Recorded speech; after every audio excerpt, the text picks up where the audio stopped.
시험 걱정 모든 괴로움들을 우리 주님께서 기도를 통해서 들으시고 대신 함께 져주시는 주님, 우리의 근심 걱정 무거운 짐들을 대신 함께 져주시고 동행해 주시는 주님께 오늘 이 새벽에도 나와서 기도하며 주님과 함께 이 하루를 동행하며 출발합니다. 오늘도 우리 주님 약함을 아시오니 우리 주님 들어주시고 응답하여 주옵시고 우리 주님의 품에 안겨서 오늘도 위로받으며 소망 안에서 힘을 내어 승리하는 복된 하루가 되게 하여 주옵소서.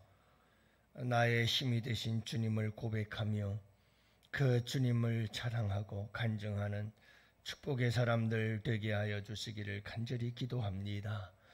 오늘 이 하루도 어린아이로부터 우리 고령의 어르신들까지 주님께서 함께해 주셔서 주님 붙잡아 주시고 지켜주시고 주님께서 인도하여 주시옵시며 주님 품에 안아 주시옵소서. 감사드리며 우리 구주 예수님 이름으로 기도합니다. 아멘. 우리 하나님 말씀을 함께 봅니다. 열왕기 13장 14절 말씀 함께 보십니다. 다 같이 함께 14절 말씀 보십니다. 엘리사가 죽을 병이 들매 이스라엘의 왕 요아스가 그에게로 내려와 자기의 얼굴에 눈물을 흘리며 이르되 내 아버지여 내 아버지여 이스라엘의 병거와 마병이여 하매. 아멘. 할렐루야. 좋은 아침입니다. 오늘도 우리 주님과 함께 주님의 품에 안겨 위로받고 힘을 얻어서 또 여러분 이 하루도 승리하시기를 축복해요. 자기 연민이라는 말이 있어요. 자기 자신을 가장 불쌍하다고 여기는 마음이라는 말이에요. 늘 자기 자신을 불쌍하다고 생각을 해요. 내가 힘들고 그러니까 이거는 네가 해라. 이렇게 내가 어려우니 이거는 네가 내라. 그러면서 밥값도 또 내가 해야 할 일도 자꾸 다른 사람들에게 떠넘기게 돼요. 왜? 나는 불쌍하고 나는 힘들고 항상 그렇게 자기 연민에 빠져 있기 때문이지요. 여러분 이런 사람들은 결국은 어떻게 되느냐 하면 이기적인 사람이 되어버리고 말아요. 그래서 자기 연민이 만들어낸 사람은 이기적인 사람이에요. 그래서 자기 연민은 자기의 내면을 황폐하게 만들고 그리고 이기심은 자기 자신을 더욱더 외롭게 만들어서 그래서 수많은 무리와 군중들 가운데서 고립이 되게 됩니다. 그래서 결국은 참 불행한 길을 가게 되어지죠. 여러분 우리가 이기적인 게 좋은 것 같지만 결국은 이렇게 내적으로나 또 삶에 있어서 우리의 삶을 불행하게 만들고 어렵게 만들게 돼 있어요. 하나님은 우리를 지으실 때 이기적인 존재로 지었지 않았어요. 그런데 죄가 들어오면서 우리 인간들은 이렇게 자기 연민에 빠지고 그리고 이기적인 존재가 되어버리기 시작하죠. 아담과 하와가 에덴 동산에서 죄를 짓자마자 여러분 이기적인 존재로 완전히 변해져 버리고 말아요. 그래서 왜 이렇게 선악과를 따먹었냐 하고 물을 때 아담이 뭐라고 말합니까? 나는 아닙니다. 그러면서 하와를 핑계대죠. 저 여자 때문이에요. 저 여자 때문에. 하와는 또 뭐라고 말합니까? 저 뱀 때문에 그랬습니다. 그러면서 자기를 지키기 위한 방어 기제로서 거짓말을 하게 되고 책임을 전가시키게 되고 다른 사람들에게 떠맡기게 되고 남을 탓하게 되고 이런 게 다 어디서 나오냐면 이기심의 발로죠.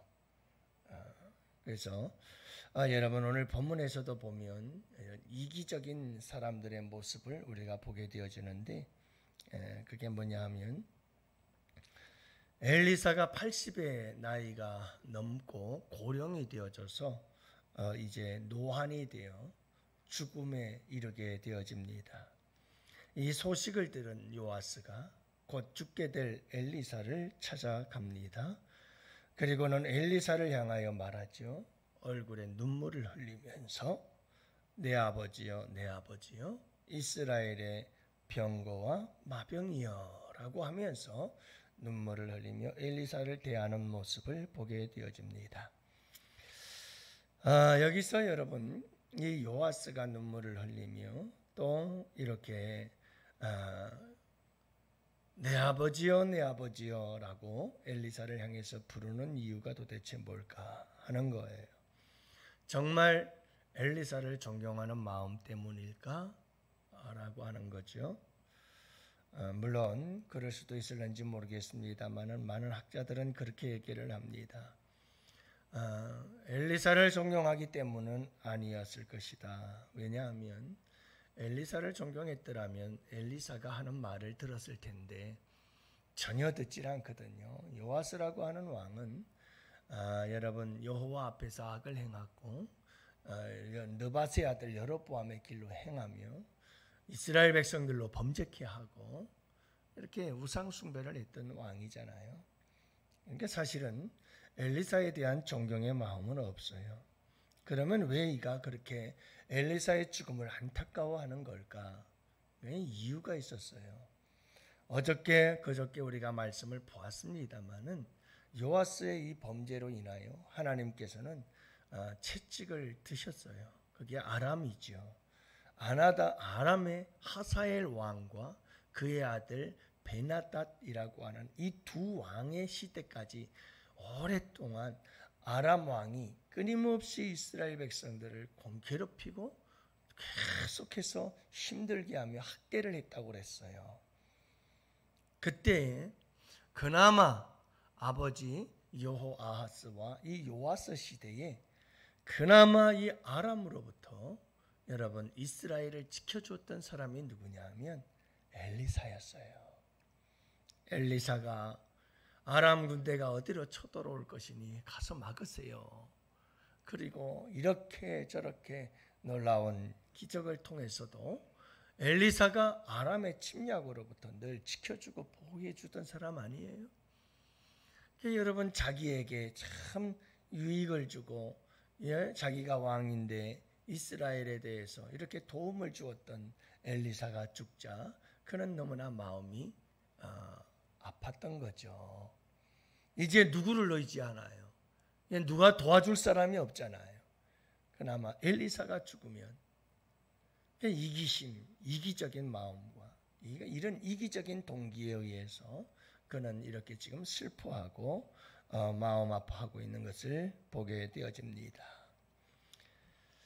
여러분 모든 사람 결국은 요아스는 하나님의 사람 엘리사조차도 자기의 유익과 이익을 위한 방편으로 사용할 수밖에 없었던 사람이었다 하는 것을 알 수가 있어요. 하나님께서 기뻐하지 않는 사람이죠. 여러분 우리에게는 누구에게나 다 이런 이기심이 있습니다. 다 나를 먼저 생각하는 거죠. 나의 이익을 따지고 내가 손해보는 일을 하려고 하지 않는 이런 이기심이 우리 모두에게는 다 가지고 있습니다. 이것은 여러분 하나님께서 우리에게 주신 선한 마음이 아닙니다. 이것은 우리 모두를 멸망하게 만들고 우리 모두를 불행하게 만들고 나 자신도 그 인생은 이기적인 인생은 절대로 행복한 인생을 만들어갈 수가 없습니다. 그런데 이 시대는 점점 이기적인 시대가 되어져 가고 있는 겁니다. 그만큼 악한 영들이 역사하고 있는 거예요. 개인주의화 되어져 가고 이기적인 철저히 이기적인 그런 시대가 되어져 가고 있는 거죠.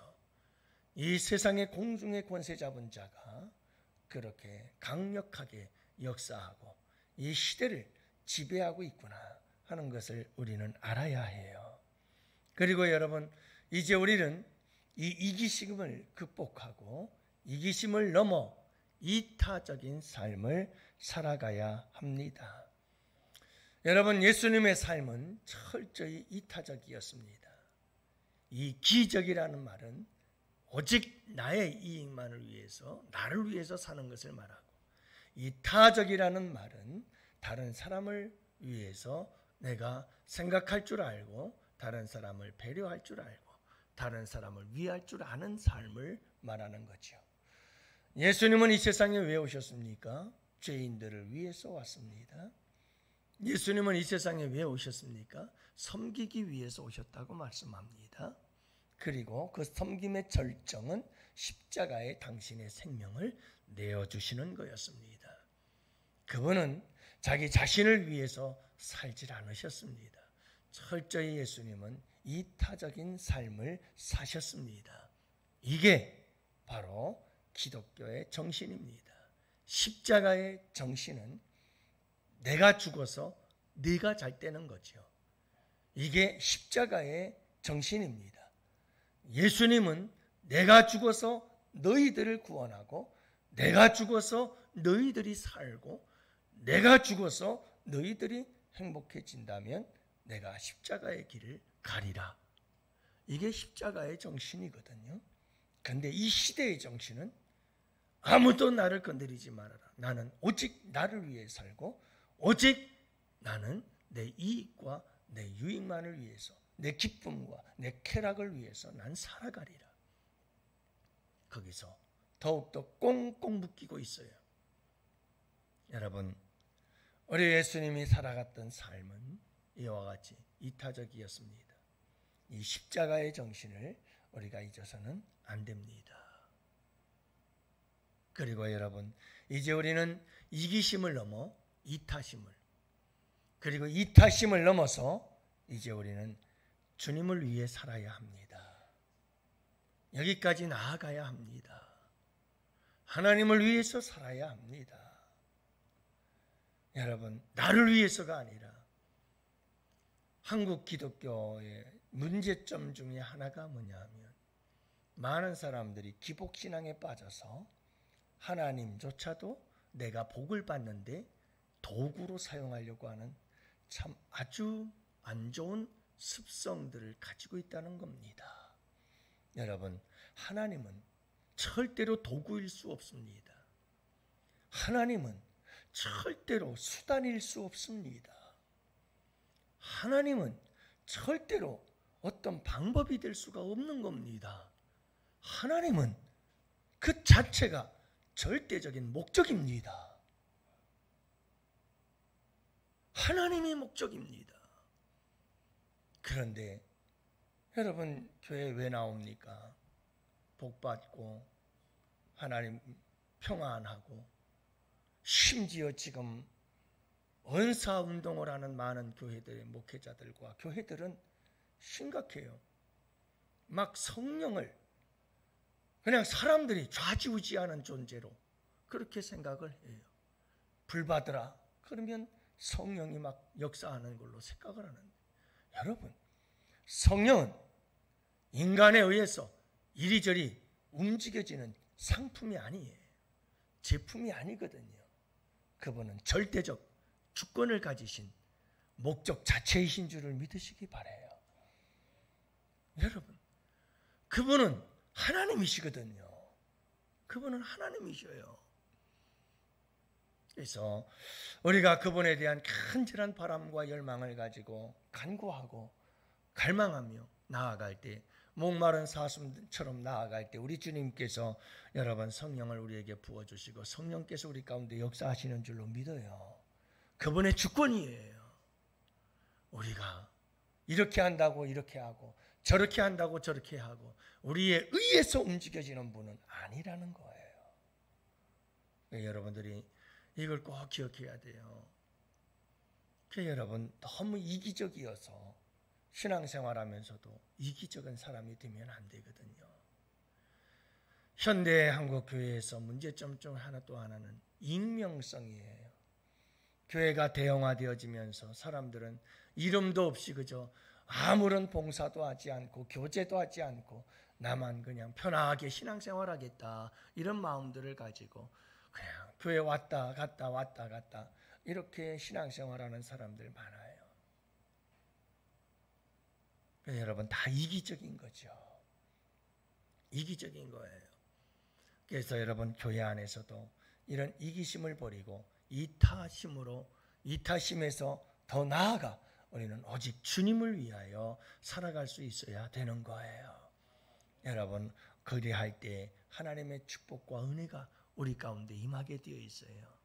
그게 여러분 우리에게 손해가 될 것 같지만 그래도 그것 가운데 하나님의 축복이 있고 그곳에 여러분 행복이 있고 거기에 기쁨이 있고 거기에 여러분 놀라운 승리 있음을 성공이 있음을 여러분들 믿으시기 바라요.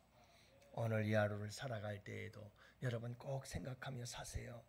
아, 내가 이기적인 존재구나 하는 것을 기억하면서 예수님의 십자가의 정신을 기억하고 여러분 내 주변에 있는 사람들 조금 더 한 번 더 생각할 줄 아는 그런 따뜻한 마음을 가지고 살아갈 때 여러분 우리의 삶에 놀라운 하나님의 은혜와 축복이 함께 하실 줄로 믿습니다.